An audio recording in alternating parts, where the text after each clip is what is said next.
Good morning, everyone. Welcome back. We are almost towards the end of Sumati Sutra. Today, we are going to discuss about question 9 and 10.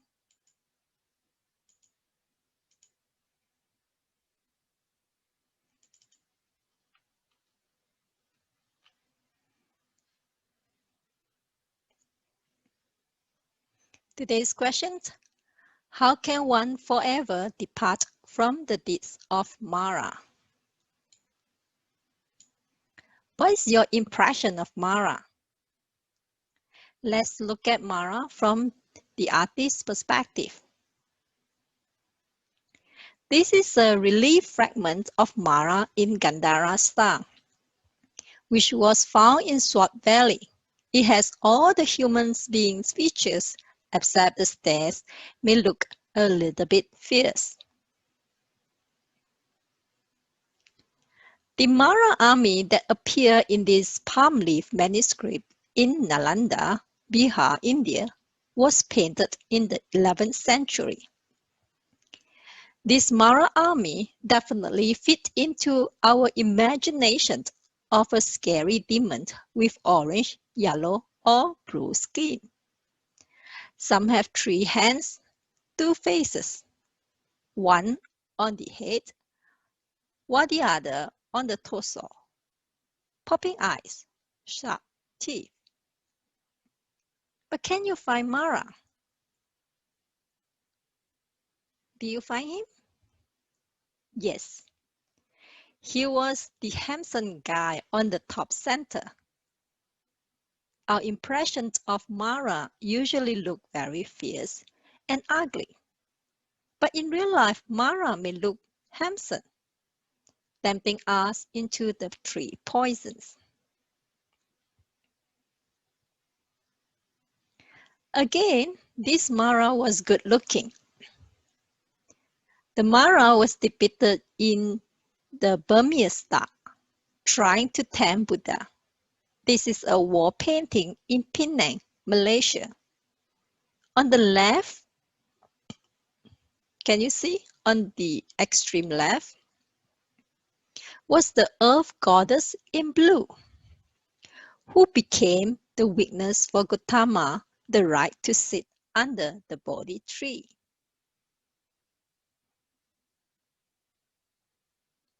This is a much earlier piece of sculpture in the 20th century in Amaravati, India.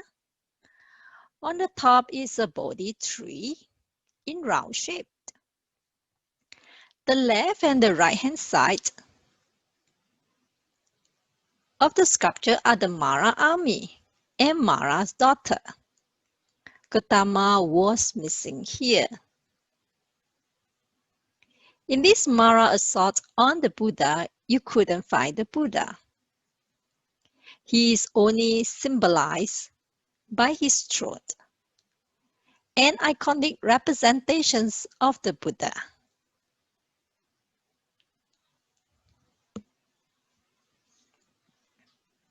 A lot of people have the misperception about Buddhism being an iconic religion because you can find the Buddha statues in the temples. However, from this sculpture and many other Buddhist art, you don't always see the Buddha. Instead, you might see a throne, lotus, footprints, Dharma wheel, which has 8 spokes that symbolize Buddha. After seeing different forms of Mara, what or who exactly is Mara? There are different meanings to Mara. According to Yogacara Bhumisastra, there are 4 types of Mara. The word Sastra means commentaries. 1. Mara as the metaphor for the entirety of conditioned existence. Second, Mara as the embodiment of all afflictions such as greed, hatred, and ignorance.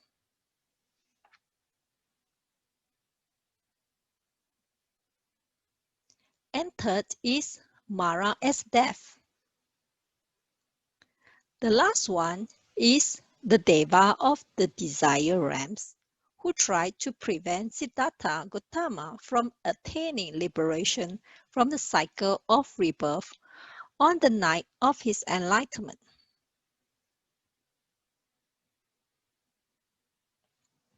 Let's look at number 1. Mara as metaphor for the entirety of conditioned existence. Our existence is a result of body, feeling, perceptions, mental formations, and consciousness coming together, which is called the 5 skandhas or 5 aggregates. Mara refers to the tainted 5 aggregates. As long as we have not yet gotten enlightenment, our 5 aggregates can be problematic for an untrained mind.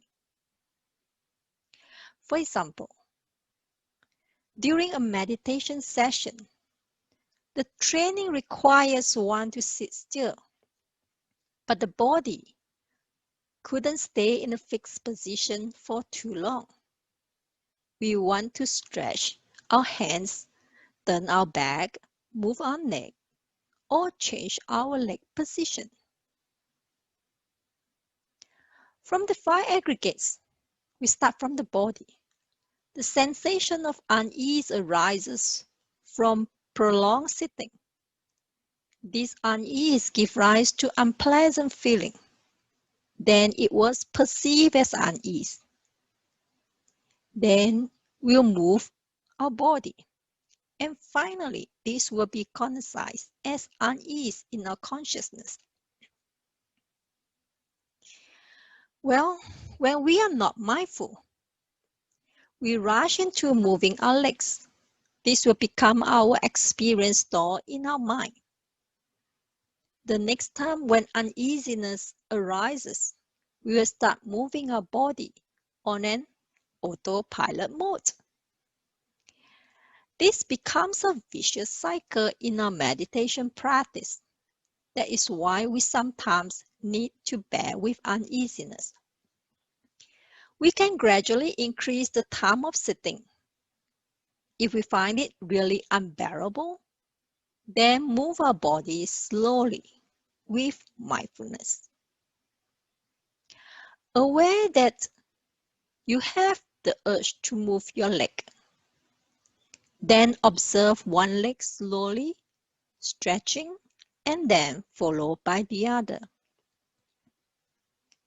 When you want to move your body, change your focus from observing your breath to observing your actions, which is your leg for this example. You may also want to observe with your eyes closed.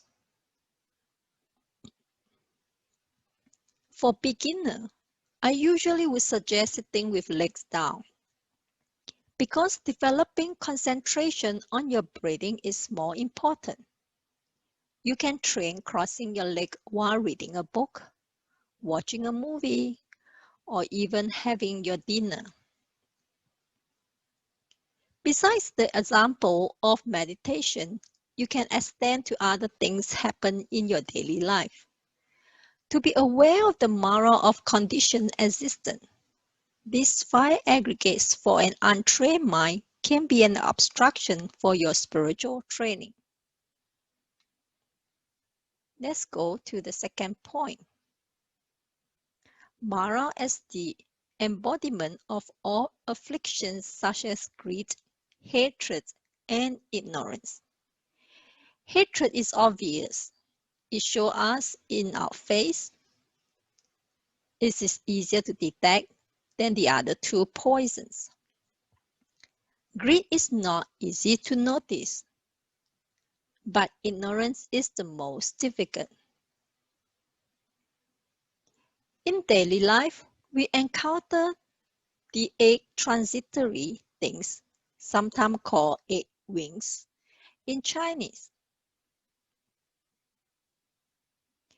They are praise and ridicule, honor and disgrace, gain and loss, pleasure and misery. They are in opposite pairs, like pleasure and misery.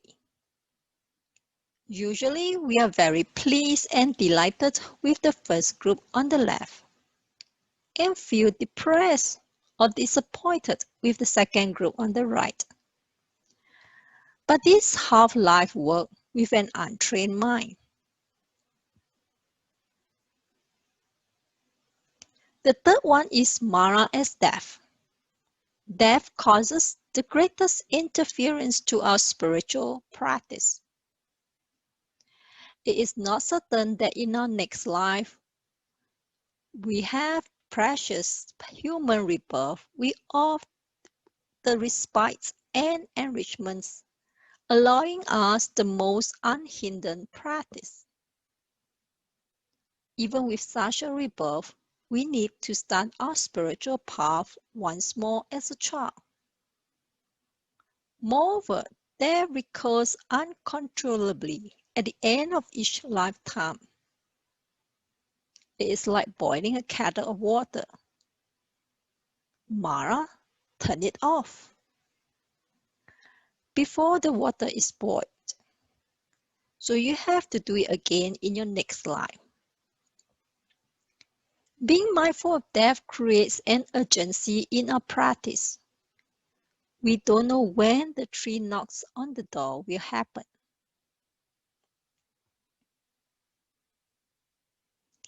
In the Samyutta Agama Sutra, number 922, describe 4 types of good horses, which is analogous to 4 capacities of practitioner.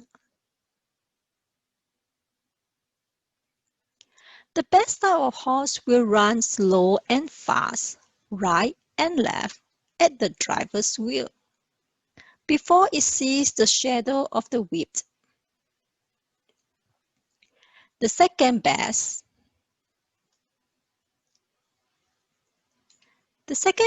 will run as well as the first one, just before the whip reaches its skin. The third one will run when it feels pains on its body.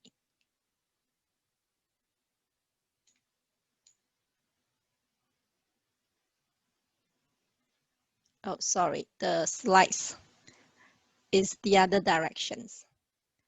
So the third one will run when it feels pains on its body, and the fourth will run after the pain penetrates the marrow of its bones.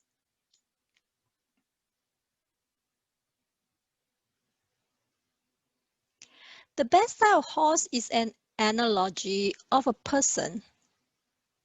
Hearing about people in other villages suffering from sickness and death give rise to fear and comprehend the nature of impermanence.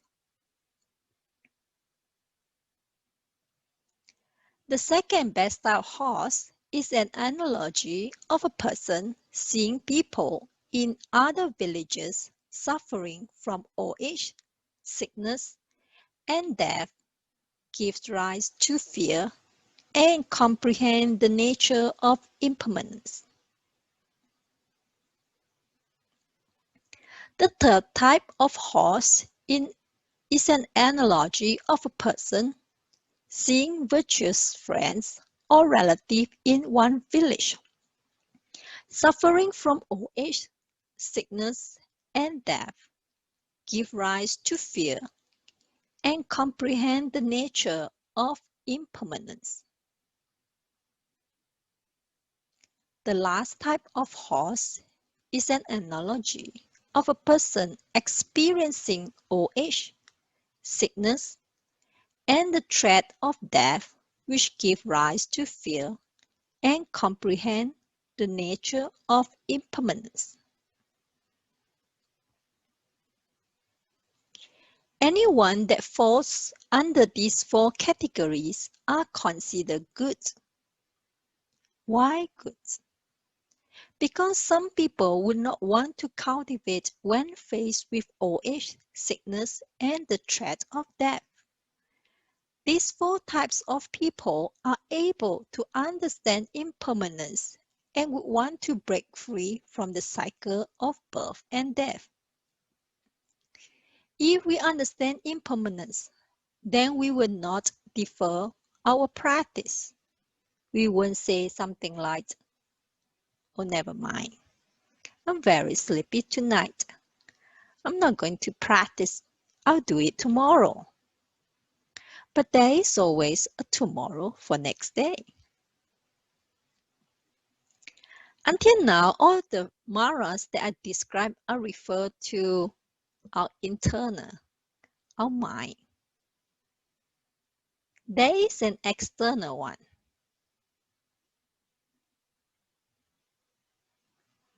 That is Deva of the desire realms, who tried to prevent Siddhartha from attaining liberation from the cycle of rebirth on the night of enlightenment.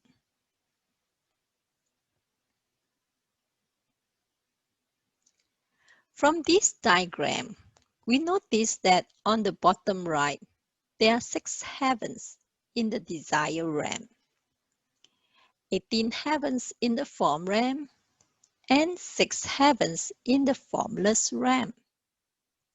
The Deva or Mara is in the desire realm.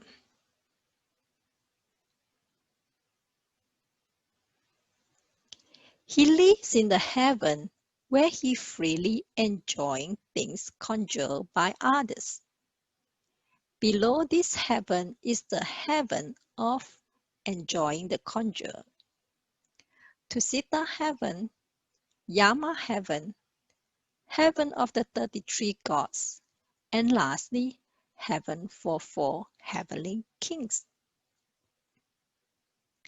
The life in the heaven of freely enjoying things conjured by others is so long that they didn't know that there's an end to it. Their lifespan is approximately 9.2 million human years. The Deva or Mara became deluded into thinking that he was immortal and that he had attained the highest state. This Mara not only appeared on the night of Siddhartha enlightenment, but also on other events. Why did he want to prevent Siddhartha from gaining enlightenment? We might think he was a bad guy, therefore he wanted to stop Siddhartha. But actually, he was deluded. The Deva believes that the best kind of life is to have all sorts of entertainment. He didn't want Siddhartha to deviate from this kind of good life, or to preach about a life of renouncing desire. There's so much fun in the desire realm. This is like some happenings in our life. Sometimes we encounter companions who would persuade us to have fun and forget about studying or working. We call them bad company, but they don't think they are bad. They treat it as an invitation. Coming to Buddha's answer.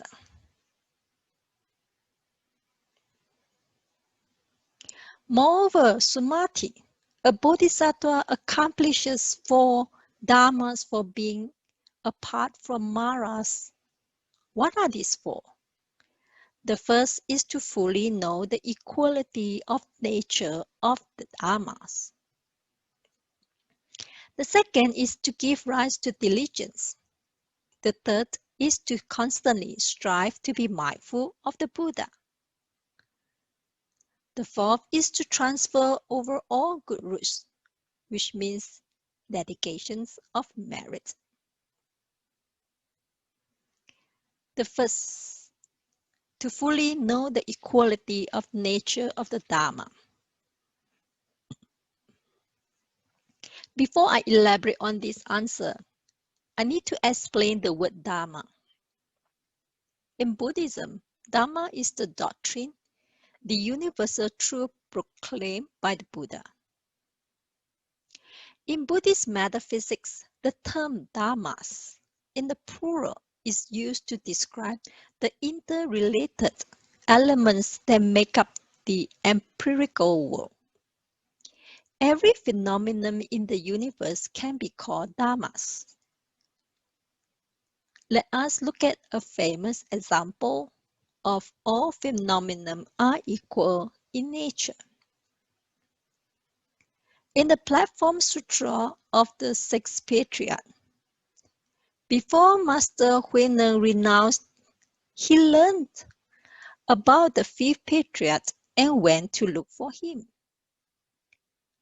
Huineng introduced himself. I am a commoner from Xinjiang, Guangdong. I have traveled far to pay you respect, and I ask for nothing but for Buddhahood. Guangdong province is at the southern part of China. The fifth patriarch said, "You are a native of Guangdong, a barbarian. How can you expect to be a Buddha?" Back then in China, the northern people looked down upon the southern people. They were poorer, shorter, not as fair, and mostly illiterate. Hence, the northern people tend to look down on people from the south. Then Huineng said, "Although there are northern men and southern men, north and south make no difference to their Buddha nature. A barbarian is different from your holiness physically, but there is no difference in our Buddha nature." Master Hongren immediately accepted Huineng as his disciple. In real life, my features may be different from yours, but there's no differences in our Buddha nature. This is the beautiful part about Buddhism. The conventional conception of equality is narrow and restricted to political, economic, gender, and race. But none of them deals with the fundamental questions of absolute equality. In view of the manifold differences of individuals in social status, appearances, intellect, and health, fundamentally speaking, there can be no equality among mankind.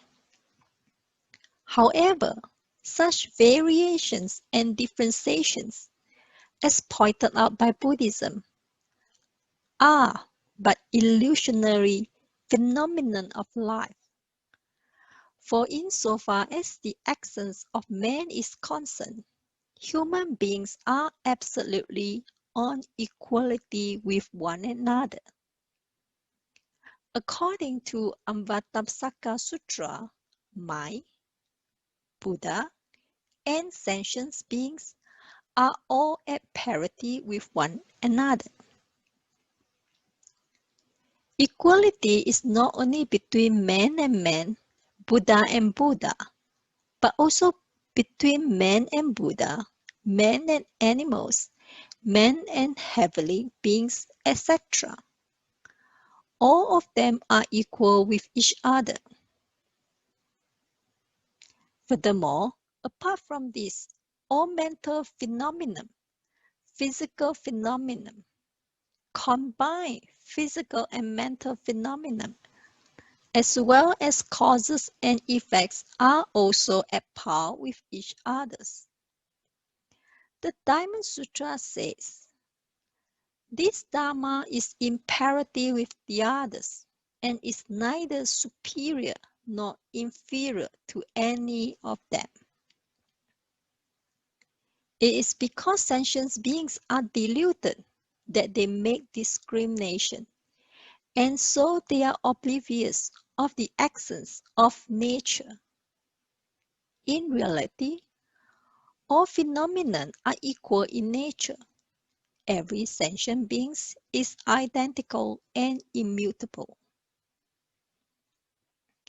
The second one is to give rise to diligence. During Buddha's time, there's a monk who was formerly a musician. Before he renounced, and then one day he told Buddha that he wants to disrobe because he finds that it's really very difficult to practice. He don't see any improvement in his spiritual practice. Then the Buddha asked him, "So what did you do before you renounced?" "Oh, I'm a musician," Buddha asked. "Can you tell me how do you play it?"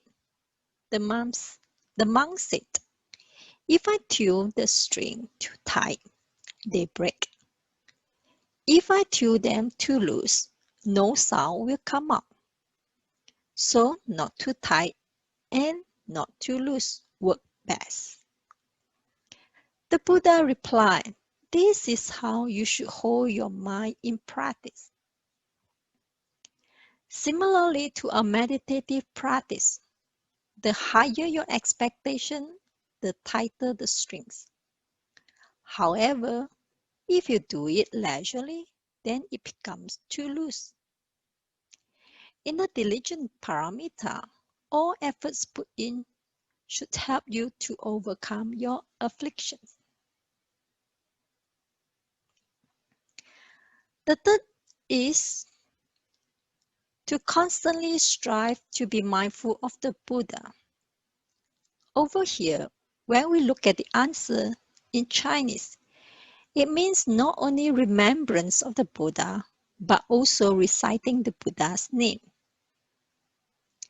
This acts of recollecting the sublime qualities of the Buddha or reciting the Buddha names can lead to mental tranquility and abiding joy.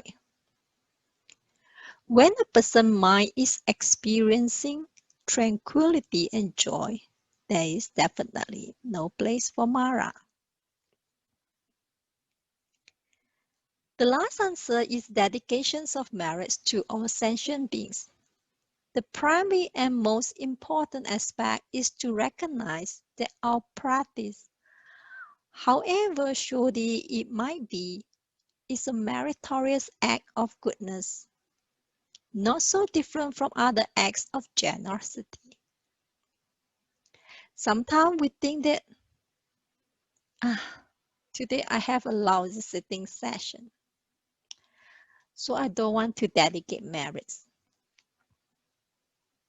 If you have a very bad day and couldn't calm down your mind, you can do walking meditation.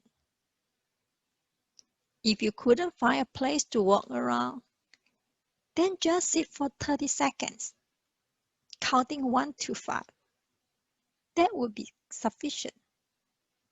Dedications of merits doesn't mean that you have to achieve something great, then you can do that.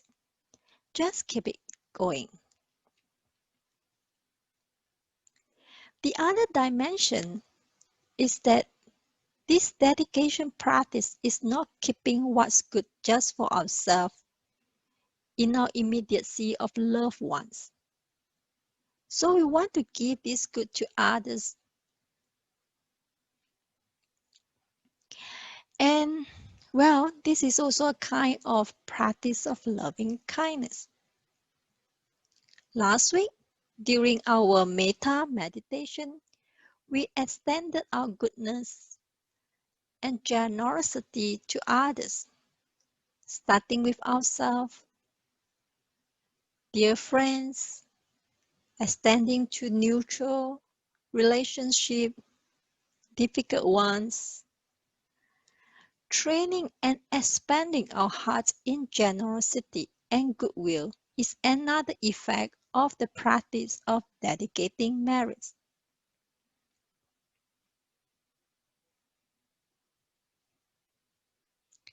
At that time, the Bhagavan spoke a verse, able to know the nature of Dharma is equal, always with determinations, mindful of the Buddha, and dedicating all good roots, and the multitudes of Maras cannot gain advantage. We have completed question 9.